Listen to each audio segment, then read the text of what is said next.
Man, I almost cried, honestly. It was like so much emotions taking over me. You know, I was definitely underrated coming up, and I bet on myself and I was able to make it there. So I was just thanking God, honestly, and my family for giving me the platform to be here today.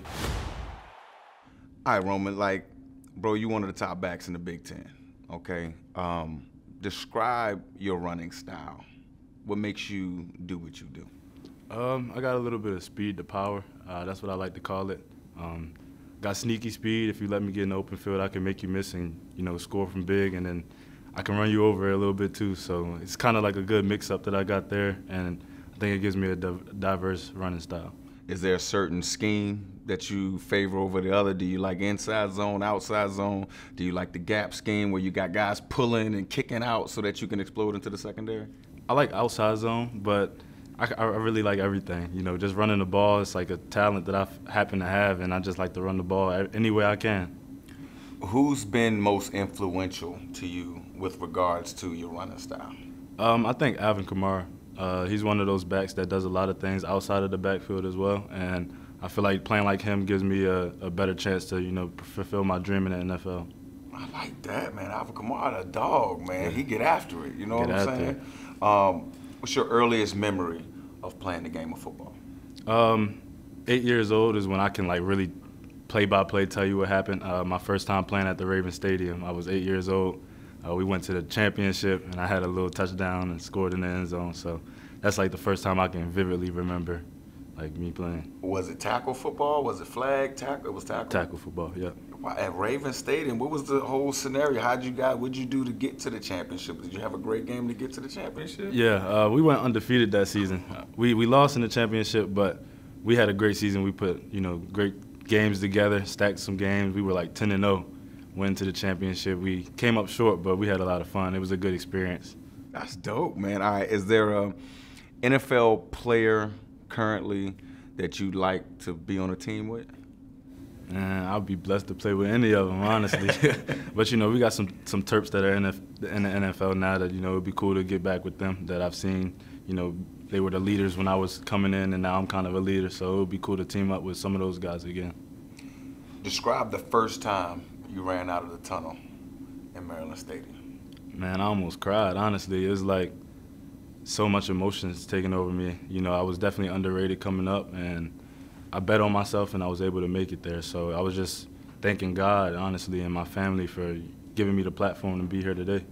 That's dope, man. That's dope. So you had a big-time game against Northwestern last year, bro. You was just going after them, right?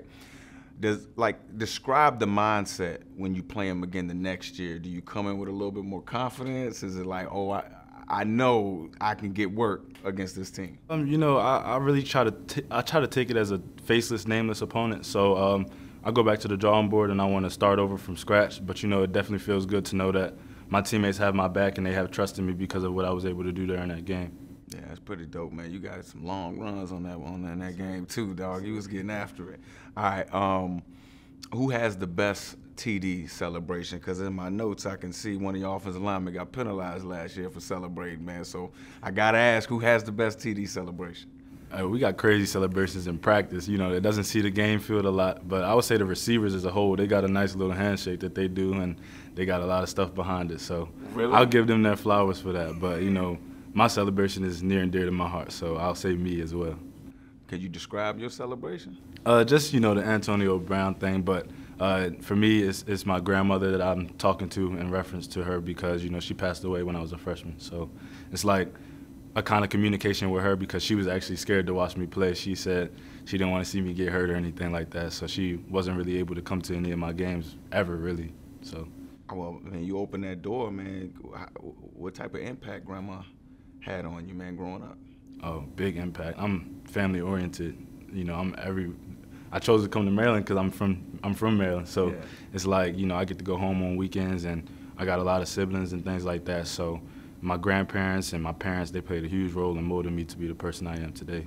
Yeah, man, that's dope, man. I know you making them proud, man. I know you making them proud. When you get that degree, you think they cried when you graduated high school, bro. Wait till you get that college degree. Yes, sir. All right. What are the ways this offense needs to improve in 2023? I think we just got to work together. We got all the pieces. You know, we work hard in the off season. I think it's just putting the things together. You know, we got a revamped offensive line.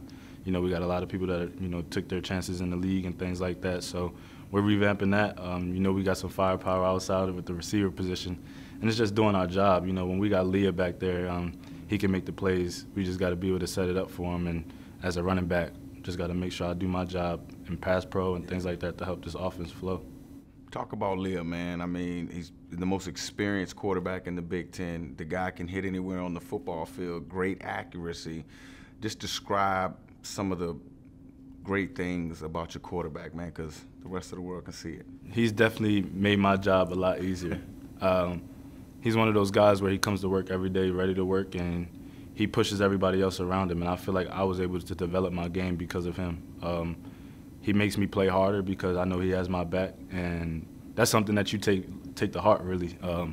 He's a people person. He loves his team. He loves his family and everything like that, so it's hard for you not to be on his side and give everything you got for him. So he's a fierce competitor, and you can see it in the way he plays. He plays really hard.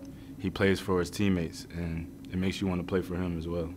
Well, I got some running back in my background too, man. And you talk about, you know, a special relationship with your quarterback. Has there been any times in the game where, you know, he's like yelling, like, "Oh, make sure you get this guy"? Like, is there anything that can show how special you guys' relationship is? I think during the Michigan game, you could really see how we kind of came together. That week in practice, we you know, dialed in on blitzes and everything like that we had to expect. And you know, it was a little hard for me at first. That was my first real test, you know, being a starter and everything for the first time. And I remember during the game, I picked up a key block and we made a play, and he looked at me, he smiling. I'm like, yeah, he trusts me, I trust him. It's like we connected, and he got my back. So it's like, you know, it's amazing, really. Yeah, it's gravy. Like after that, you know, you picking up them blocks for the quarterback. He gonna make sure you get them checkdowns to you too. All right, we know you're a Maryland local, DMV kid. What's the most Maryland thing about you? Most Maryland thing about me? Probably just the fact that I love seafood. You know, Maryland is big for the blue crab. We used to eat crabs like once a week growing up. Like, my mom she could vouch. We had crabs like once a week my whole life. Really? Until I got to college, and I stopped eating it as much, but yeah. That's seafood. Like Maryland me, yeah. I like it, man. Just a couple more. You just hosted your first youth camp in Maryland last month. In some ways, did that kind of feel like a dream realized? Like, at, you know, just a few years ago, you were at that age where somebody can come back and you can attend the camp. Now, you're in a position to put on a camp for your city. Just talk about that process. You know, I feel like it's just the way that I was molded as a person. I want to give back, and I want people to see that it's possible. I live in an area where, not too far from where I stay at, people, they kind of don't have any hope, and they feel like they got to resort to other things that, you know, isn't the best thing for our society and things like that. So just being able to get in the community and show them my face and be around them, and they bring me joy. You know, they're the next generation, and they're the future of our country. So it's like just giving them some hope and being out there to let them know that I see them. That's something that keeps them pushing, and it's something that makes me happy as well.